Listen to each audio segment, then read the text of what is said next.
Welcome back to Stacy So and So. I hope you guys have had a wonderful week since we were all back here together. Now, as promised, this week we're going to be making eye masks. These are great gifts for teens or for anyone that you love, or if you just need that little extra gift to give a friend or a coworker. We can all use an eye mask. Now, I am going to be following the instructions for this one. And this pattern is from Crafty Gemini. I had shared out 2 links before in my other 2 posts with 2 different templates for eye masks. I will include both of them in my description below. Now with this one, as you can see, it's quite sizable. The eye mask template that I had used before, I needed to make sure I added like 5/8 of an inch for seam allowance. With this one, because of the size of the template, I don't think you have to worry about that. Now, I have chosen fabric to make this first one with. Here we go. I love this. Now, in the description, they do talk about, the elastic and stuff. Nowadays, you can buy almost any color of elastic that you want, but if you don't want to have to purchase a whole bunch of one color thinking, I'm not ever going to use that, I am going to show you how to cover your elastic and attach it to your eye mask so that it matches. This is something I've done before. It's actually really nice. It's not hard by any means, but I wanted to make sure that I offered you some alternatives as opposed to using just straight elastic. So let's get started. Okay, so let's talk about how you put your eye mask together. Now, if you remember back in 2020 or 2021, we were making face masks. I wanted to give you a visual because constructing an eye mask is very much the same way that we made face masks. So I hope that kind of maybe sparks some memory and gives you some visuals. So the first thing you're going to do is take one piece of your fabric and you're going to put it right side up. Take your other piece, lay it on top so that now you have right sides together. The next thing you're going to do is take your piece of batting, felt, or like in my case, fleece, and lay that on top. Now, go ahead and just pin that together so that it doesn't slip apart when you are going to your machine. I would leave the top edge open because it will make it easier for when you need to turn it right side out. Now, if you've watched my videos at all, you know that I'm very visual. So where I need to leave an opening, I will use red pins because red means stop. So I know that if I start sewing here and I go all the way around at 5/8 of an inch, I'm going to stop at that next red pin so I don't accidentally close the whole thing up. Okay, so now that you have this together and all ready to go, just set that aside so that we can work on the elastic to hold it onto your face. So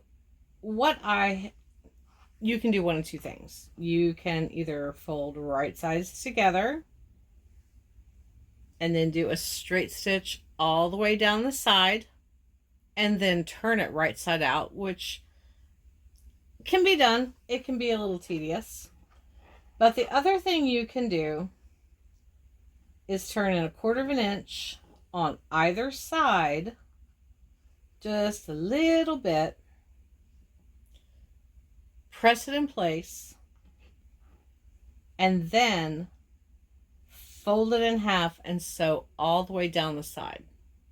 At that point, all you need to do is just feed your elastic through your tube. So either way you decide to do it, pick what works best for you, and then meet me back here and we'll talk about how to attach it to the face mask before you start your sewing. Okay, so I got my cover for my piece of elastic for the strap sewn together. I just chose to fold it in half and seam down the side. Now I'm going to tell you, I started to make one, and I had only cut it at 1 inch across, which would probably have been just fine, except I am having a little trouble with my hand. So when something is tight, sometimes it's too hard for me to turn it when I'm having issues. So I went and cut another piece 1.5 inches. I've added my safety pin, and I'm going to use that to turn the tube. So if you find yourself in a similar situation where it's too tight and it's just too hard on your hands to do it, go ahead and cut your strap piece 1.5 inches and just seam it down the side, and then just start turning it by using a safety pin. Okay, and I got my tube turned inside out, and I think the size is really good.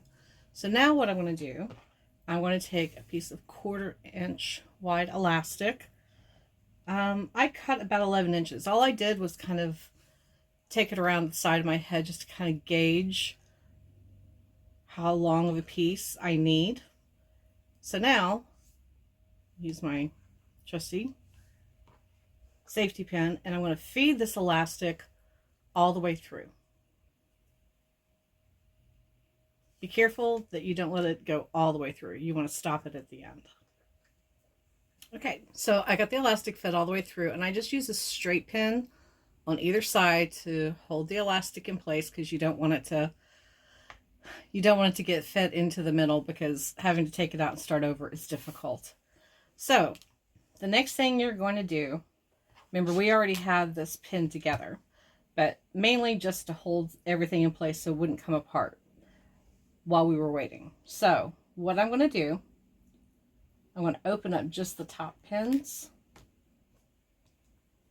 And what you're going to do is you're going to put the elastic, be careful when you do it, you want it to go between your two pieces of fabric, not between your fabric and your batting or felt that you're using.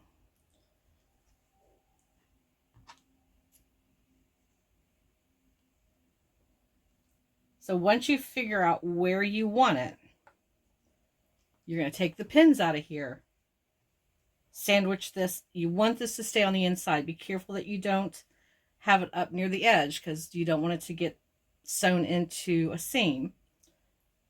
You're going to put it in place, sandwich it over, then take out the straight pin carefully. Try not to lose any of your elastic, and just quickly pin it in place.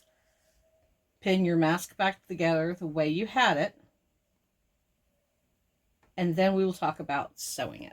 So now you have something that looks like this again. You can see where I have everything pinned in place. Here's where I pinned in my little strap. Made sure that I caught the tubing and the elastic. So now,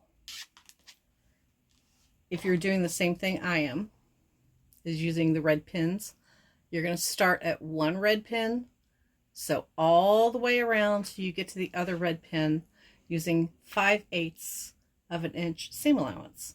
Okay, so once you get it sewn together, leaving that opening at the top, now it's time to turn it right side out. But before you do that, take a look at your seams. You can tell I am not perfect.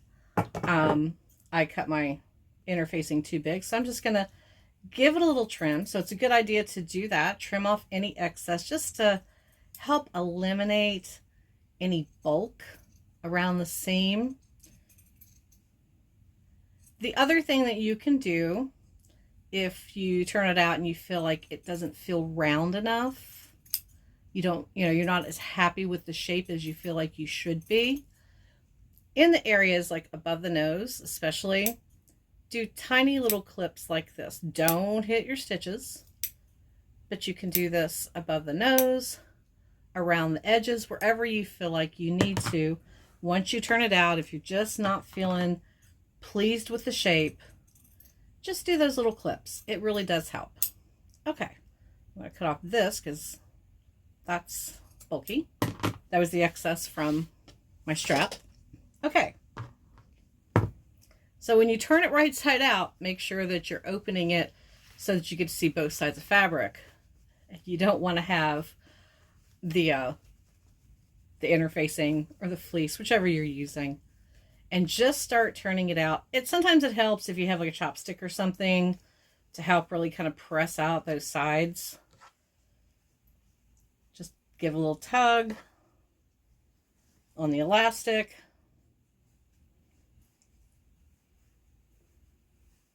There we go. So now all you have left to do, see, look, we have a mask going. Once you get it nice and even, you get it to the shape that you like. The next thing you'll do, and grab some pins, start at the top, and turn in that place that you left open, and just put a pin in there to hold it in place. You can also press it right now if you want to, because what you're going to do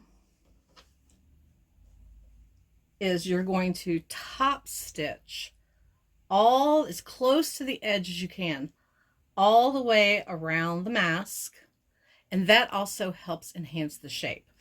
In this one, I was trying to decide what color of thread to use. I think I'm going to use like a really pretty light pink. So you can pick something that coordinates with your fabric, or you can do something that contrasts.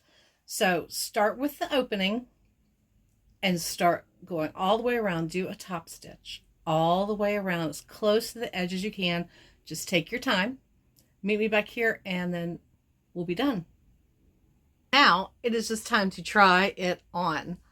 So the one thing I did do, I wasn't happy with the shape of my nose, so I just turned it inside out again and just defined it a little bit more. My elastic. All right, let's try it on. Oh, this is good. Ah, oh, perfect. All the light blocked. And it's really, really soft. So this, like I said, easy and great gift idea for teens, for your mom, your sister, friends. And there's so many different options. Like now, I made mine out of just a very soft cotton. But you could, because, you know, satin, silk, good for the skin as we age. You can make them out of satin. You could definitely do them out of silk. You could do cotton. You could do flannel, like a thin, soft flannel. That would feel really good against your face and would definitely block out the light. If you have an embroidery machine, you could embroider their initials on it. You could do a couple's gift, do one that says his, another one that says hers. So lots of options with these.